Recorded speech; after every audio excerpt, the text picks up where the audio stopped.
All right, so you don't want to get fired on your first day or your first week at your new job, especially if it's a government job, because the main reason people get government jobs is because of stability and security. Now, it's not probation in a negative sense, it's just that they do not know you and they're not sure if you're going to be a good fit.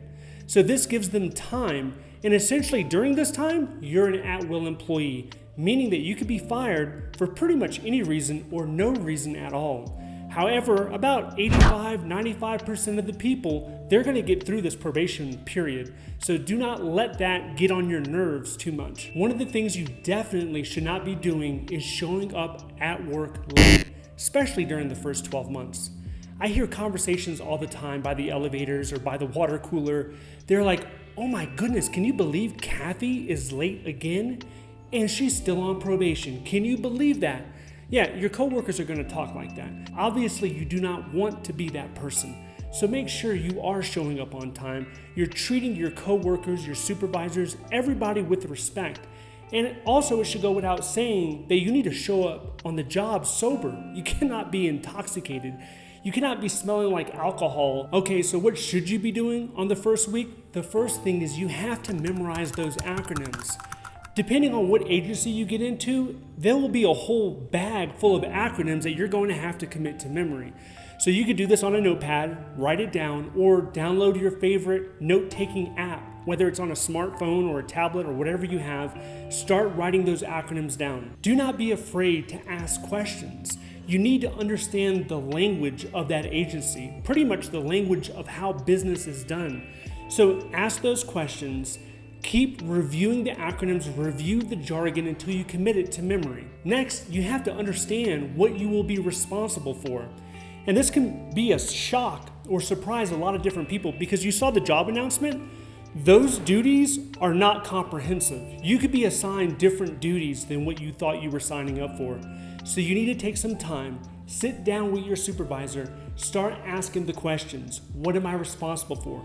Get an idea of the next 3 to 5 months, what you need to focus on. You also want to grab any SOPs that you have in the area, the standard operating procedures, and read about how the systems function, how documents are routed. You need to have an idea on the day-to-day operations of that office or that agency. After that, I would start shadowing coworkers, senior coworkers, and find out how do they accomplish their tasks. They can also introduce you to people who could be gatekeepers, right? So the gatekeeper to an executive usually is the executive assistant.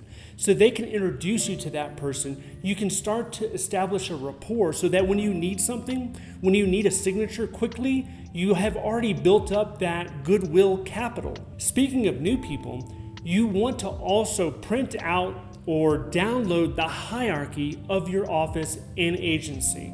You need to know who the DAS is, the Deputy Assistant Secretary. You need to know who some of the SESs are, some of the GS-15s that you're going to come in contact with on a day-to-day basis. When someone's name is being said in a meeting, you need to have an idea on what office are they talking about.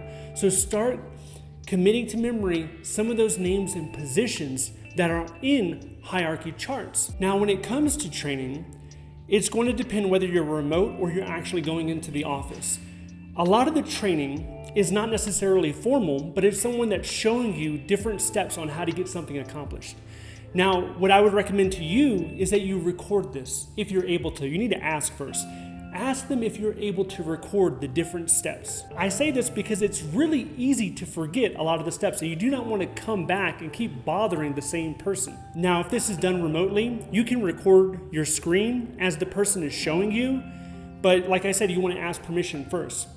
Now, if this is not done remotely and you actually have a person there, then you can use a voice memo or some sort of sound recorder where you can make notes or they can explain exactly step by step how to do the function. Personally, in one position I had a person when I was a new employee. They showed me how to generate a report, how to run that report. Now, the whole thing took about 15 or 16 steps, and I thought I had it the first time.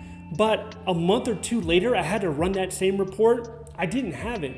I had to send that person an email and say, hey, I'm sorry to bother you. Can you show me again? Now, the second time, I made sure I wrote down each and every step. As a new employee, you're not going to have very much Goodwill Capital.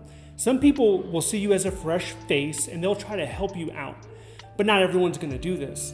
So as you volunteer, you assist others, you're respectful towards other people, you're going to start to generate your own Goodwill Capital. So this is important when you need to get something done. And it's not necessarily through formal channels, right? You have to talk kind of casually and then ask for favors at times. I would also, for the most part, get used to saying the word yes.